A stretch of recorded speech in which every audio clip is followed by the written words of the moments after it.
The hunt of Dusan Vlahovic by Arsenal looks like it's not yet done, and Arsenal are willing to go in for a second Vlahovic ride in here onto the Rokani Media Football. Welcome to this channel. Smash the like button, comment and share. And if you're totally watching us for the very first time, endeavor to subscribe to this channel so as not to miss out on stories that we do upload in here on a daily. We are going to talk a little bit of Declan Rice into this story. We are talking the referee that has been allocated to officiate the game of Arsenal versus Manchester City. That is next weekend. It's a game that would be really so much important on showing where the trophy is going. Is it going to Manchester or it's going to London? So, or North London. So, lots of things to discuss about, and there is a little bit of a story coming in from Liverpool trying to hijack the Asensio to Arsenal deal. So, all that and more into this huge session that we are going to go ahead and talk about. Even Declan Rice, Arsenal have been told again,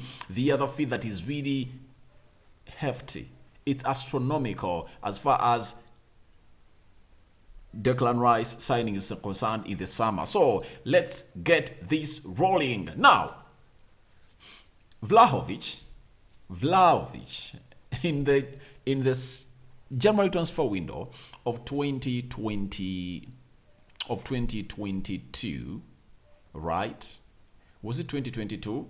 Right, I think it was 2022. Arsenal went in and followed him up. They wanted to sign him from Fiorentina to bring him to Arsenal. He snapped Arsenal and went to Juventus, but he never left Arsenal well, and they're still chasing in for their man. This time round, they are really trying to get him back to their signing. Talking about Vlahovic today, Juventus has played a game of football today in the night, and they've beaten, is it Salah something? I've forgotten the name of the club, but they've beaten that team by 3-1. Vlahovic scoring a brace and creating one assist. Shows you how good this player is. When you look at his structure, tailor-made for the Premier League.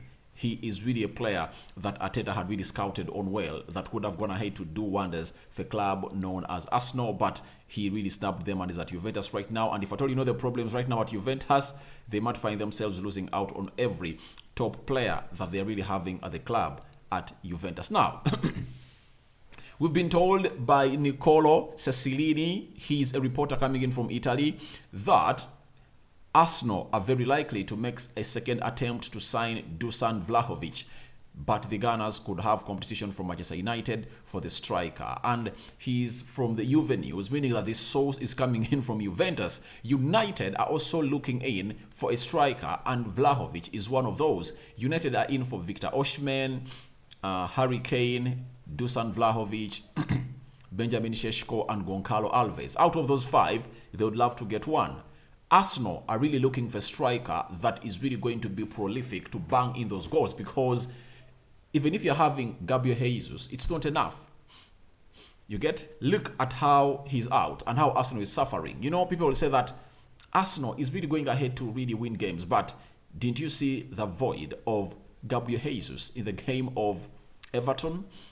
Because most of you in the comment section, after me doing the match reaction, flocked in telling me that if at all Jesus was here, we would have won that game of football. And you're right, because Jesus would have put there a fight. Now, Arsenal being interested in Vlahovic, what's the reason behind this? One, Vlahovic is a different kind of striker from Edin Nketiah and Gabriel Jesus. And I've seen very many Arsenal fans that run YouTube channels that are really concerning Arsenal, coming out and really sending out a very clear and loud message to Mikel Arteta that let's get in a striker who is different from these others that can bull these defenders. And in the Premier League, they're talking about Ivan Toney from Brentford. Then from outside Premier League, they're talking about Victor Osimhen and Vlahovic. Imagine you having an Ivan Toney in the game of Everton. You take off Nketiah and you bring on Ivan Toney. Ivan Toney is a bully himself. His structure is meant to really go ahead, go for physical battle, all shoulder to shoulder with these defenders. Good in the air. He can go ahead and really fight them up. That is it. That is Vlahovic. For him, he's having a very good skill set, swift left foot. He's a clinical finisher, good in the air, and obviously, he's just made to go ahead and really terrorize defenders like those of Everton. You know, Arsenal is really limited in really scoring goals from crosses. You get? They need a striker who is a towering of a lad who can win aerial prowess, whose aerial prowess is really threatening. That is Ivan Toney, that is Vlahovic, that is Victor Osimhen.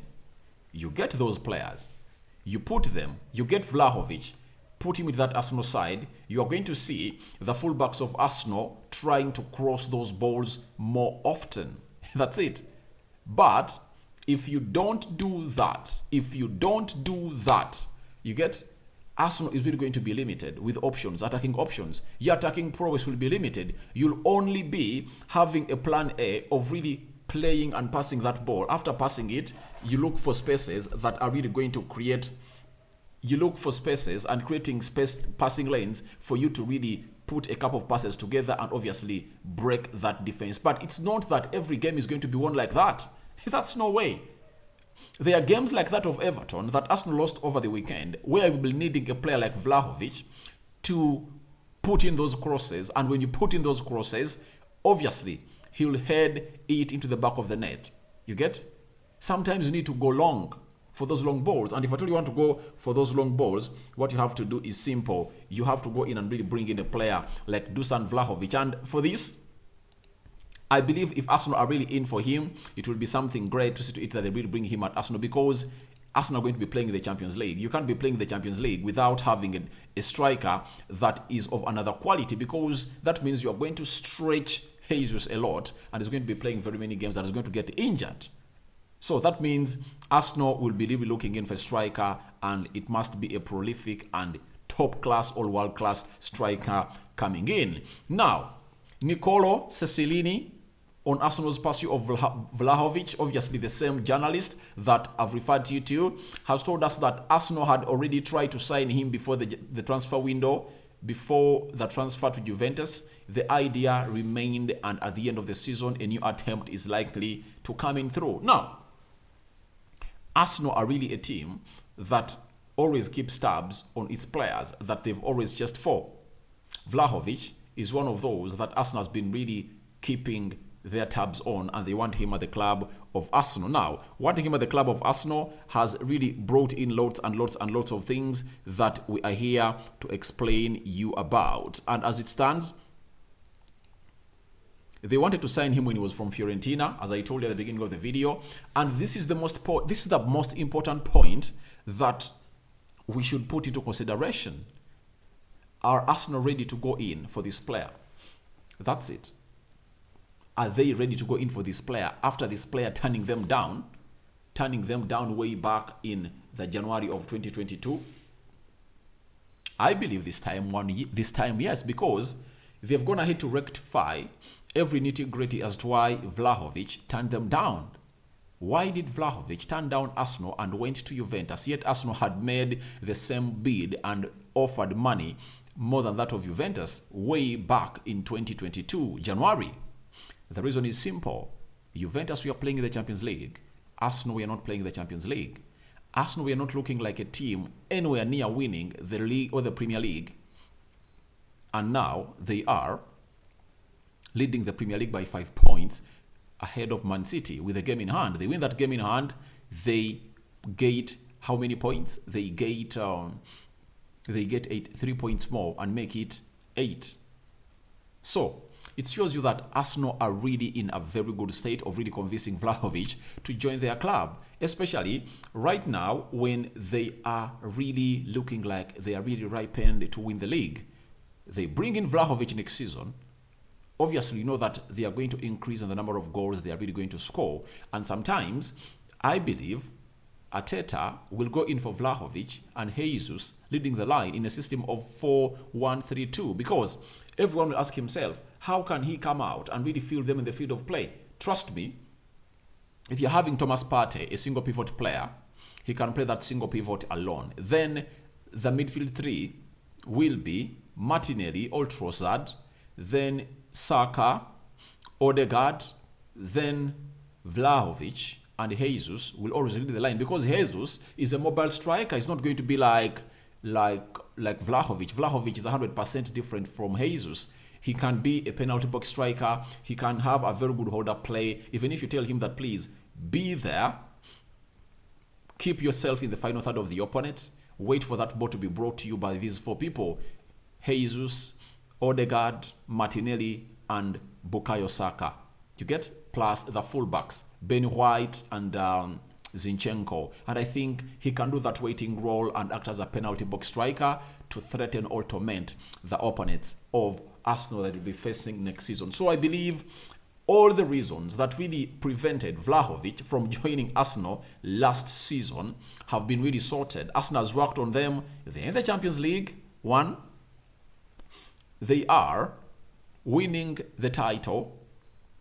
Obviously, Vlahovic would love to come to Arsenal now. Juventus is in a very, very, very, very huge turmoil, and no one knows where they're going to surpass it. 15 points deducted from them.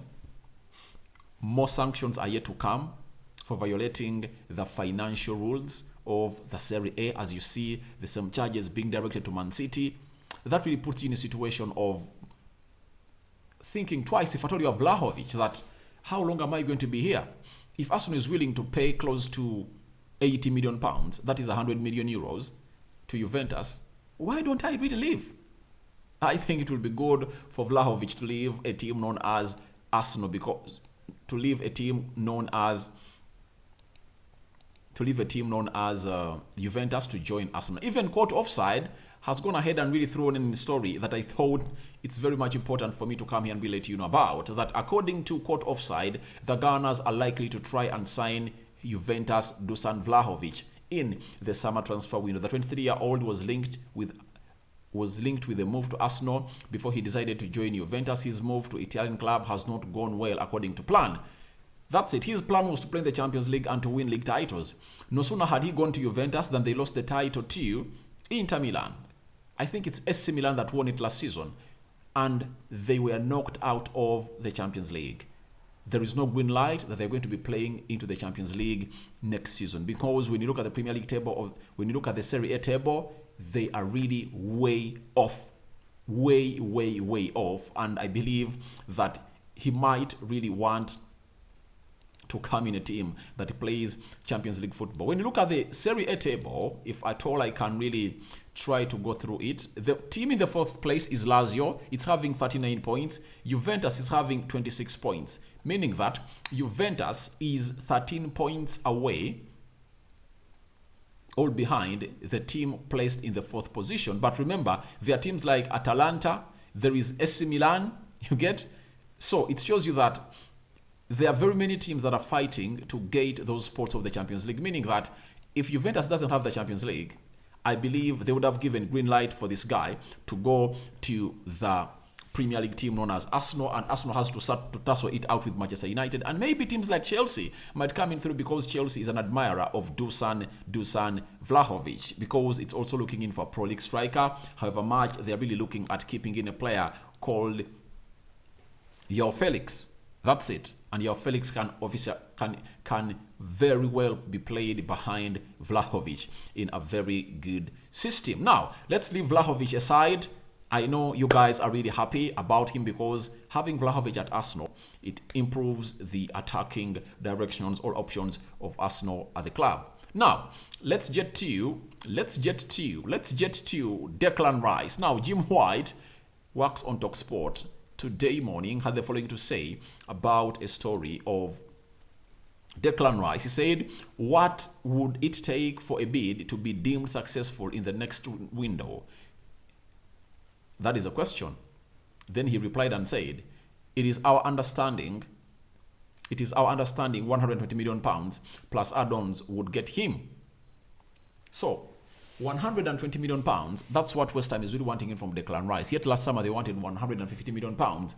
That goes ahead to confirm to us what David Moyes said, that if they are to sell Declan Rice in the summer, they will be going to break what we call the British record, meaning that it's going to be the best or the most expensive player ever sold to any Premier League club. Whether from outside the league or from inside the league. Outside the league, the most expensive player is Enzo Fernandez, 107 million pounds, followed by Jack Grealish, who went for 100 million pounds, and Lukaku, who went for 97 million pounds from Inter Milan to Chelsea.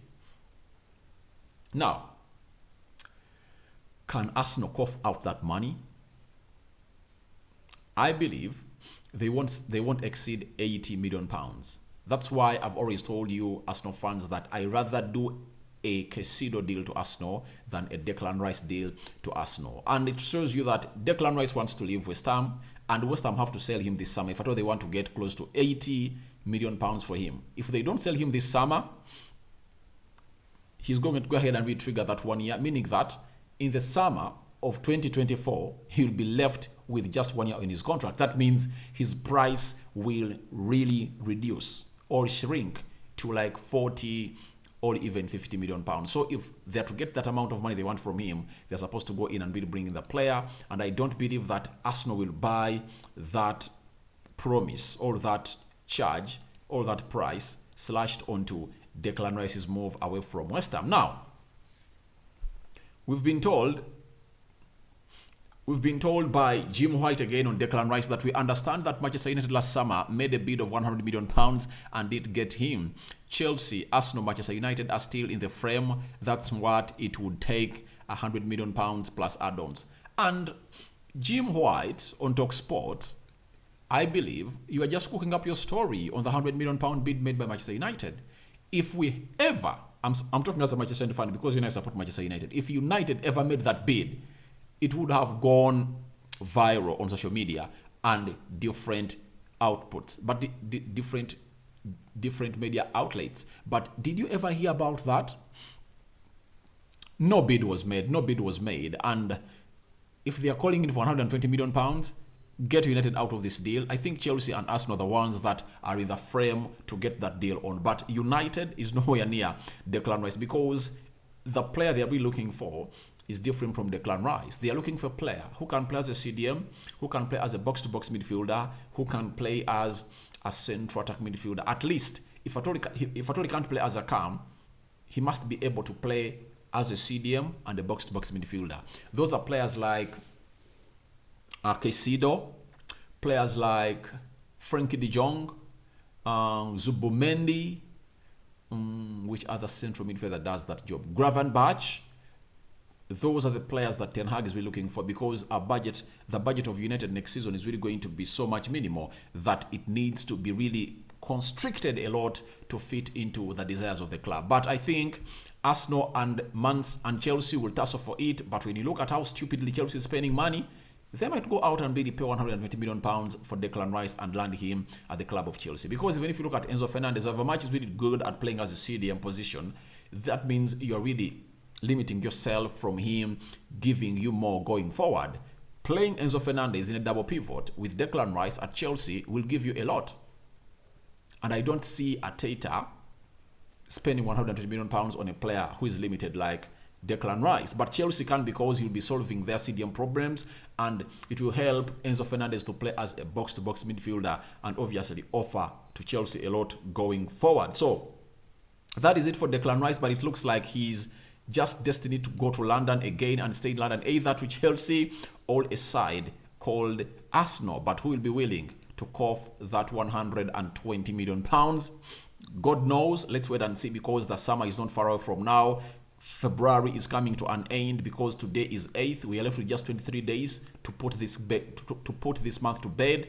That means we'll be left with March, April and May. In June, transfers will be starting. So it shows you that we are not far away from getting these people there where we want them to be. Now, let's talk a little bit about Marco Asensio. I've been doing stories of Marco Asensio and his agents flying to London this week to speak to Arsenal and really sign a pre-agreement. Guess who? Guess who wants to hijack the deal of Marco Asensio? This is a team known as Liverpool and been told by Fichajes that Liverpool are keen on signing Real Madrid winger Marco Asensio, who will be available on a free transfer in the summer. Now, Arsenal want Marco Asensio. They are going to be playing the Champions League. They need a player who has that Champions League experience. Liverpool too looks like maybe they want to sell Mohamed Salah and they can't keep him for the Champions League because that can really drive them to that level. But can they sign a player like Marco Asensio and bring him to Liverpool and convince him to come to Liverpool when they're not in the Champions League? I doubt, and this is where I believe Arsenal really having a very huge edge over Liverpool. Liverpool is not going to be playing the Champions League. Trust me. Trust me. When you look at the table, they are having, is it 29 points or 30? They are 12 points behind a team. Is it 10, 12? Let me check. Liverpool. Let me see the Premier League table here. Liverpool is having 29 points, and Newcastle, that is really fourth, is having 40. That means Liverpool is 11 points behind the team in the fourth place. Have they shown any signs of consistency this season? The answer is no.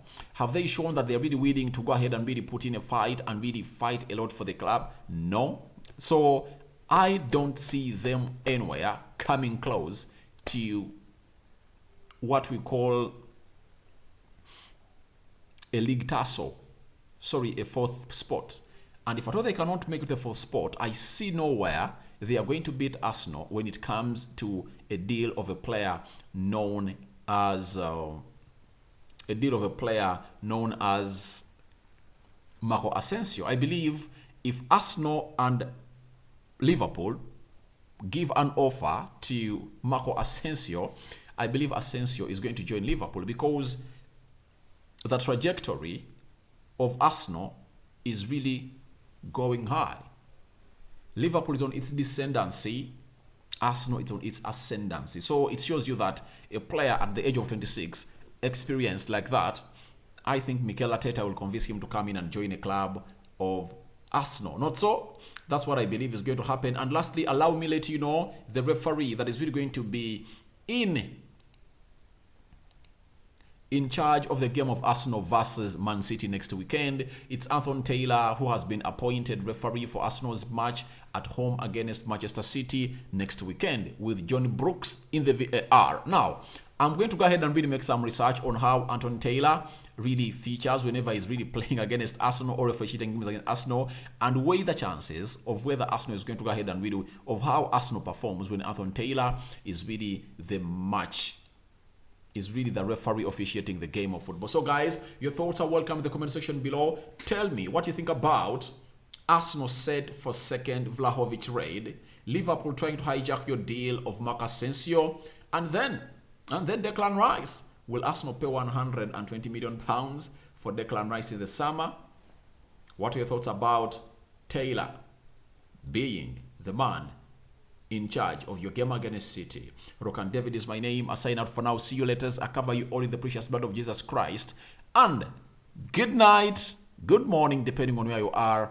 See you tomorrow. And we are starting off with the story of Ronaldinho's son going to Barcelona's academy. Very good. And La Masia is known for really developing these players to the best that we've always seen them at. I'm out.